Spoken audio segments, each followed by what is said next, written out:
Moonspire did not announce danger with bells. It announced it with silence. The eastern watchtower went dark just before dawn. No signal flare, no horn, no runner. One moment the border ward pulsed faint blue against the tree line, and the next, it vanished as if swallowed whole. Jaemin noticed immediately. He was already awake, seated at the long strategy table in the war chamber, armor half-fastened, dark hair still damp from cold water. The map before him glowed softly with etched moonlines marking patrol routes and defensive boundaries. When the eastern ward dimmed, one thin vein of light winked out. Rowan stiffened beside him. "That's not a failure," Rowan said quietly. "That's interference." Jaemin's jaw tightened. "Rogues.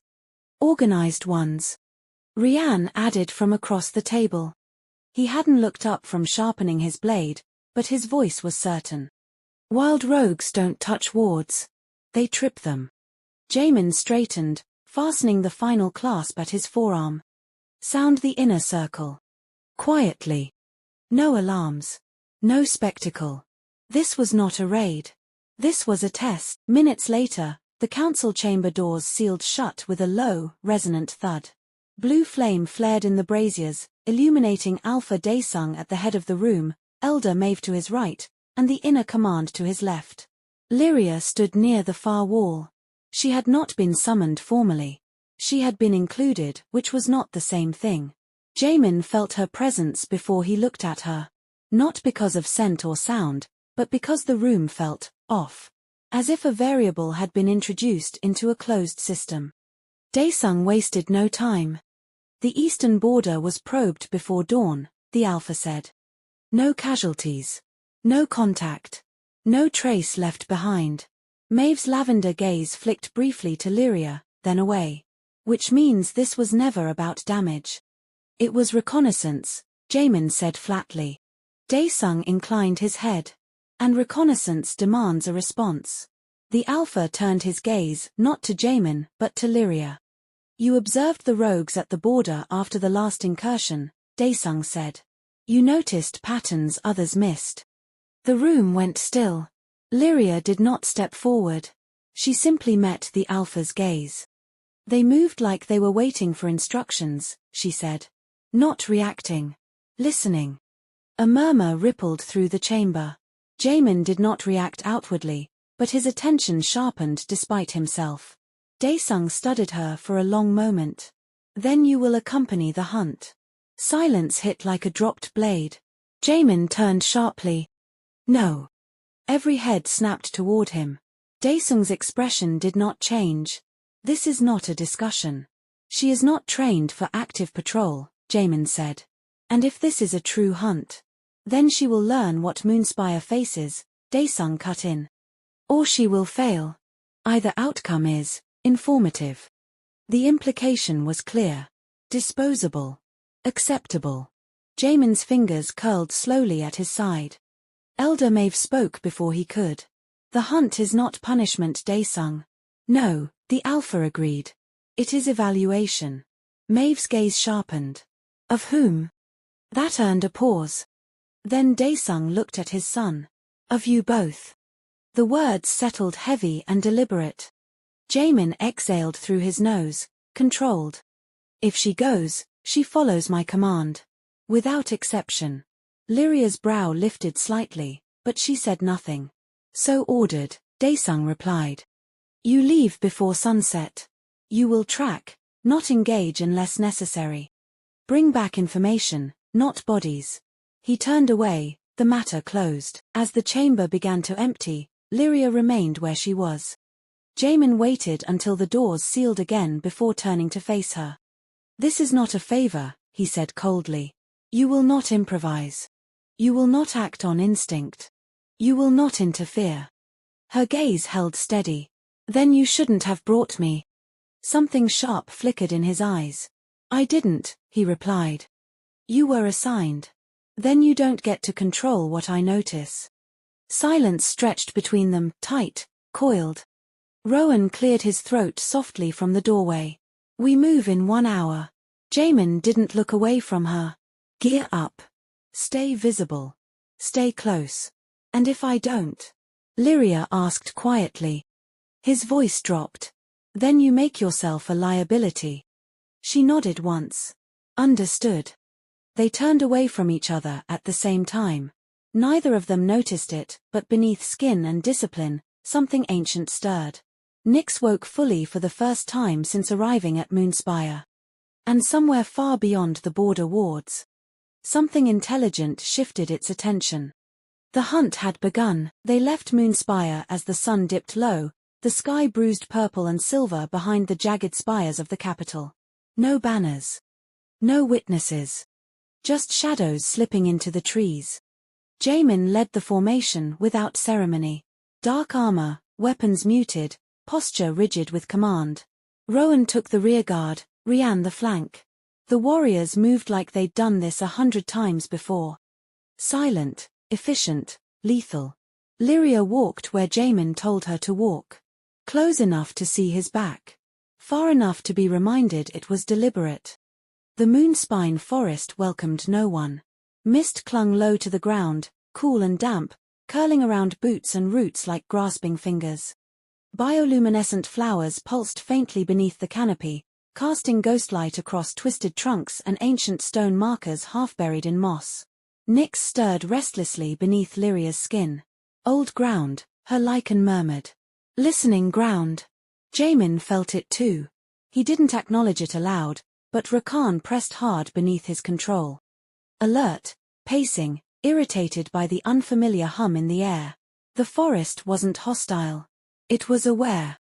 Hold. Jaemin ordered quietly. The formation froze instantly. He crouched, gloved fingers brushing the earth. No broken branches. No rushed footprints. Just a faint disturbance, too precise to be natural. They came through here, Rian said under his breath. But not recently. They doubled back, Lyria said. 3 heads turned toward her. Jaemin straightened slowly. Explain. She pointed, not forward, but slightly left. They wanted us to follow the obvious trail.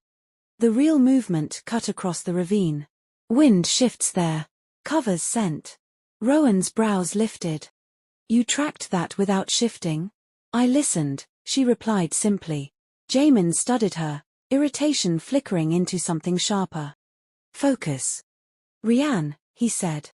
Take 2 and check the ravine edge. Quiet. Rian nodded once and vanished into the mist. They moved again, slower now. More cautious. The deeper they went, the stronger the pressure became. Not fear. Not danger. Something else. A subtle tightening in the chest. Like being watched by something that didn't need eyes. Nyx bristled. We are not alone. Lyria's steps faltered for half a second before she corrected herself. Jaemin noticed. He stopped abruptly, arm snapping out to halt the line. His gaze cut back to her. What did you sense? I don't know, she admitted. But it's not lichen. That did it. Rakan surged, claws scraping against Jaemin's control. His breath hitched once before discipline locked back into place. Rogues don't feel like this, Rowan muttered. No, Jaemin agreed quietly. They don't. A sound echoed through the trees then, not a howl, not a cry. Laughter. Soft. Amused. Wrong. Every warrior stiffened. The sound came again, closer this time, threading through the mist like silk dragged over a blade. Nyx surged hard enough that Lyria gasped. Predator, her lichen snarled. Clever. Watching. Jaemin stepped forward instinctively, placing himself between Lyria and the sound before he consciously decided to. His hand hovered near his weapon, eyes scanning the trees. Show yourself, he ordered. Silence answered. Then, movement. Shapes flickered between the trunks.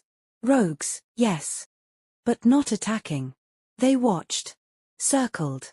Measured. Don't engage, Jaemin snapped. They want reaction. The rogues withdrew as suddenly as they'd appeared, melting back into the forest with disciplined precision. Too disciplined. The laughter did not return. But the pressure remained. Jaemin exhaled slowly. This wasn't a hunt. Rowan nodded grimly. It was a demonstration. Of what? Lyria wondered. Nyx answered before she could finish the thought. Of you.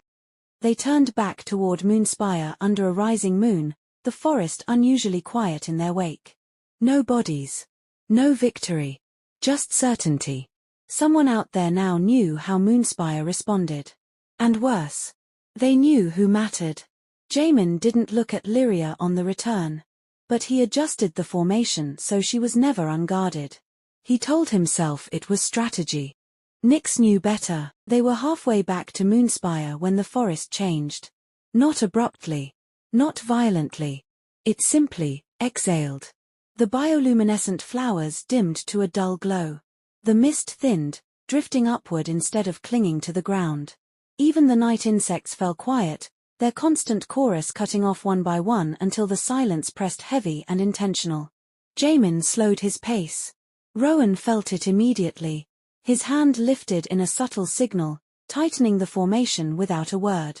Rian reappeared from the flank, eyes sharp, weapon loose in his grip. This isn't withdrawal, Rian murmured. This is containment. Nyx rose fully beneath Lyria's skin. Someone is near. Not approaching. Waiting. Lyria stopped walking. Jaemin turned sharply. Do not stop moving. Her gaze lifted, fixed on the tree line to their right. He's already here. The word slipped out before she could stop it. He. The air shifted. Pressure coiled inward, like a hand slowly closing around the clearing. Not hostile. Not aggressive. Curious. A presence brushed against Lyria's awareness, not her thoughts, not her memories, but the edges of her instinct. As if something were tracing the outline of her existence. A voice followed. Not aloud. There you are. Lyria's breath caught. Jaemin saw it instantly, the way her pupils flared, the tension that snapped through her spine. He moved without thinking, stepping in front of her, blade drawn, stance lethal. Identify yourself, he commanded. A figure emerged from the shadows between the trees. Not fully. Not yet. Only enough for moonlight to catch the edge of a smile. Varin Blackclaw did not step into the clearing. He had no need to. Alpha Prince, his voice carried smoothly, warm and amused. You lead your hunt with admirable restraint. Rian's blade lifted a fraction. Rowan's shoulders squared. Jaemin's eyes burned cold. You trespass on lichened territory. Varin laughed softly. Territory is such a fragile concept. His gaze shifted. Straight past Jaemin. Straight to Lyria. And in that instant, Nyx reacted with ferocity Lyria had never felt before. Rage. Warning. Recognition. All tangled together. Mine. Nyx snarled. Not his. Varin's smile widened, slow and deliberate. So, he murmured, eyes never leaving Lyria. The rumors were incomplete. Jaemin felt it then. Not jealousy. Not fear. Threat. A sharp, instinctive surge ripped through him, Rakan slamming against his control hard enough to steal his breath. His stance widened unconsciously, body angling to block Varin's line of sight. You will leave, Jaemin said, voice deadly calm. Now. Varin tilted his head, studying him like a puzzle that had almost amused him until it didn't. Oh, I will, he said easily. This wasn't a meeting. It was confirmation. Of what? Rowan demanded. Varin's gaze flicked briefly to him, then back to Lyria. That Moonspire has been guarding something it doesn't understand, he replied. And that she doesn't yet know what she is. Lyria forced herself to speak, even as Nyx strained. You don't know anything about me. Varin's eyes softened, not kindly, but knowingly. No, he agreed. But I will. The pressure lifted suddenly. The forest breathed again. Varin stepped back into the shadows, his presence dissolving as if he had never been there at all. No sound followed. No trace lingered. Only silence. Jaemin lowered his blade slowly, heart hammering once before discipline reasserted itself. He turned on Lyria, anger sharp and immediate. Did he touch your mind? No, she said. He noticed. That unsettled him more than he wanted to admit. We end this now, Jaemin snapped. We return immediately. They moved fast after that. No pauses. No discussion. But the damage was done. By the time Moonspire's outer lights appeared through the trees, Jaemin's thoughts were a knot of unspoken calculations. Varin had not challenged him. Had not attacked.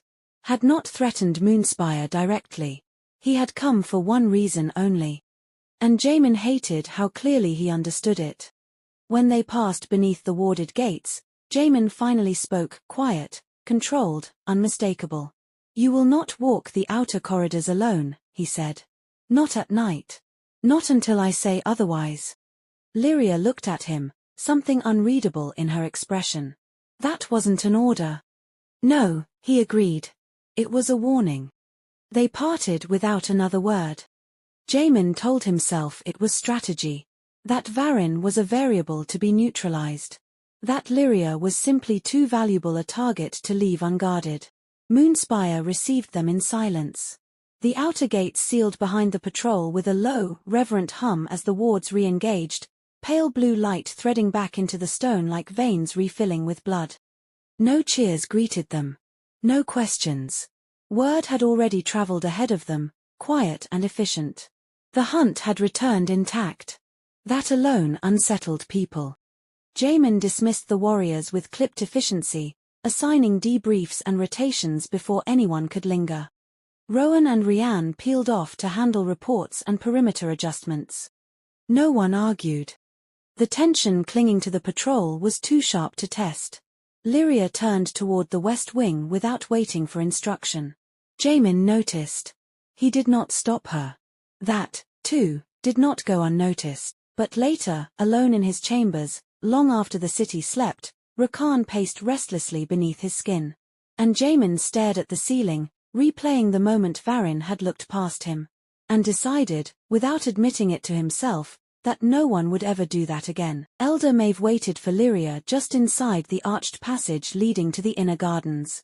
She stood with her hands folded at her waist, white locks haloed faintly by moonlight filtering through the glass canopy overhead. The garden was quiet, no water running, no birds stirring, as if even nature had decided to listen. You were seen, Maeve said softly. Lyria exhaled. I felt him before I saw him. Maeve nodded once. That is worse. She gestured for Lyria to walk with her. He did not come to fight, Maeve continued. Nor to bargain. He came to confirm. Confirm what? Lyria asked. Maeve stopped beside a moonbloom vine, its pale petals folded tight as if asleep. That the stories are not exaggerations, she said. And that you are not what this court believes you to be. Lyria's stomach tightened.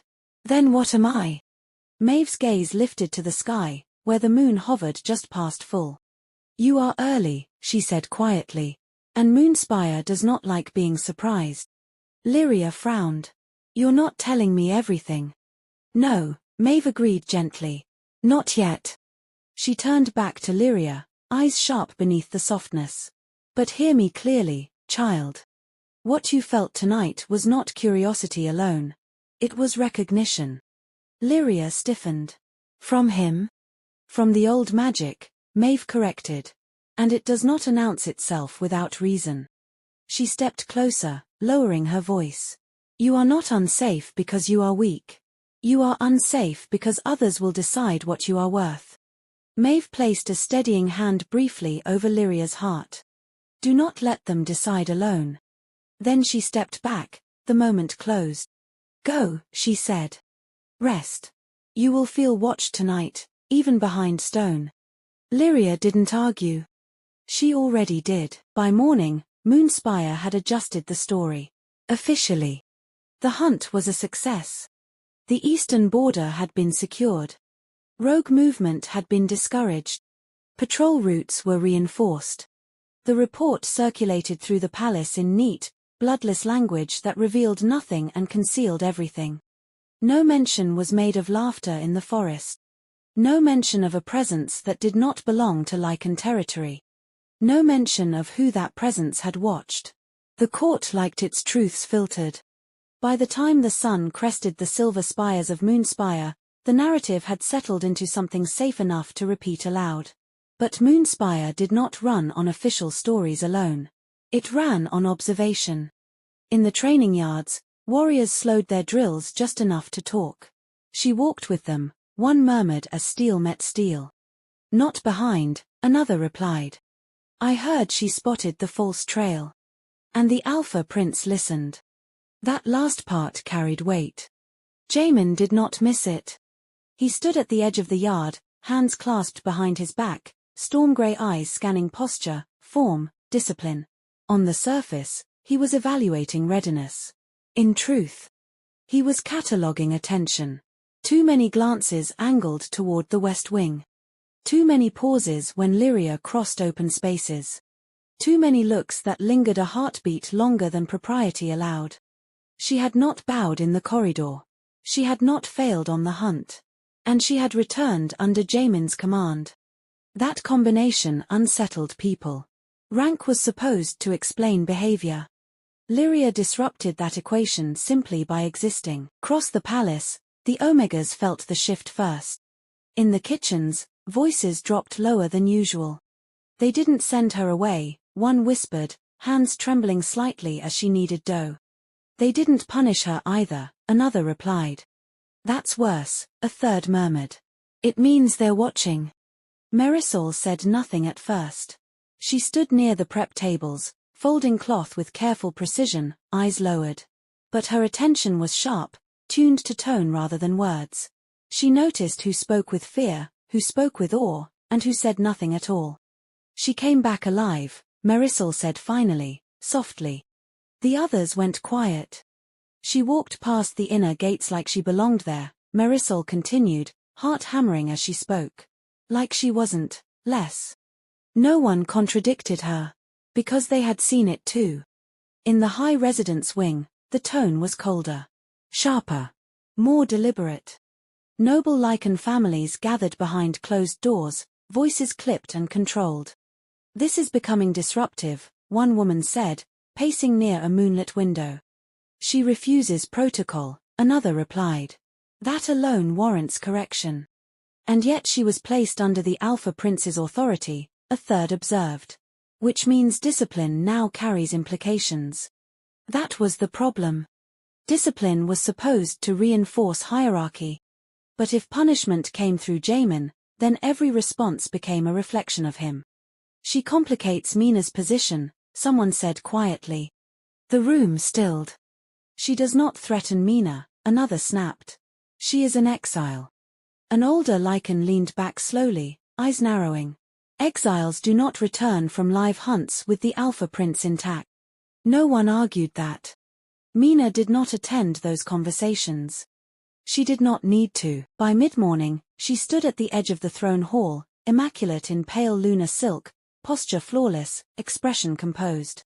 She spoke softly to an elder, nodded at a warrior, smiled at the right moments. And she watched. Her eyes followed patterns others missed. Jaemin entered from the eastern passage, armor stripped back to ceremonial leathers, expression unreadable. The hall subtly reoriented around him, shoulders straightening, voices lowering, attention narrowing. Mina turned toward him, smile already prepared. "You returned late," she said lightly. The court was curious. Jaemin inclined his head a fraction. Security adjustments took priority. Her gaze flicked past him, just briefly, toward the West Wing corridor. "And the exile?" she asked. "Casual. Curious. Dangerous." She fulfilled her assigned role, Jaemin replied. "Neutral. Final." Mina studied his face for cracks. "Found none. Interesting." "Then the rumors are exaggerated," she said pleasantly. "Most are," Jaemin agreed. "Not all." The silence stretched. Mina stepped closer, lowering her voice. "You should be careful," she murmured. "People are beginning to attach meaning where there should be none." Jaemin's eyes cooled. "Meaning is not mine to manage." Mina's smile sharpened just enough to cut. "It will be, if you let it." She moved away before he could respond, silk whispering against stone. From the dais, Alpha Daesung watched the exchange with quiet intensity. The Alpha King did not intervene. That was its own message. Later, in the council antechamber, elders gathered in low-voiced clusters. She does not behave like an asset, one muttered. Nor like a threat, another replied. That may be worse. Elder Maeve listened without speaking. Her gaze drifted occasionally toward the outer corridors, as if measuring distances no one else could see. Observation precedes decision, she said at last. Several elders turned. And what do you observe? One asked. Maeve's expression remained serene. That Moonspire is reacting instead of acting. A ripple of unease followed. Explain. She has not challenged the crown, Maeve continued. She has not sought influence. She has not aligned herself with any faction. Yet influence gathers around her, an elder snapped. Maeve inclined her head. Because influence follows what cannot be easily categorized. Silence. That is not reassurance, Daesung said coolly. Maeve met his gaze. It was not meant to be. The Alpha King dismissed the council shortly after. No decrees were issued. No punishments assigned. No commendations granted. Which meant one thing, unmistakably. The court had not decided what Lyria was yet. And undecided courts were dangerous places to stand alone. That afternoon, Lyria crossed the inner courtyard under open sky. She felt the difference immediately. Eyes tracked her movement. Conversations paused. Space shifted. Not hostile, but alert. Nyx stayed close beneath her skin, steady and watchful. They are measuring you, her lichen murmured. I know. Lyria thought back. She did not change her pace. From the balcony above, Jaemin watched her cross the stone with calm, deliberate steps. He told himself it was responsibility. That an unresolved variable required oversight. That Moonspire was adjusting, and he needed to anticipate the shift. But when Lyria disappeared beneath the archway, he found his gaze lingering on the empty space she left behind. The court had spoken not in words, but in attention. And attention, Jaemin knew better than most, was the first step toward pressure.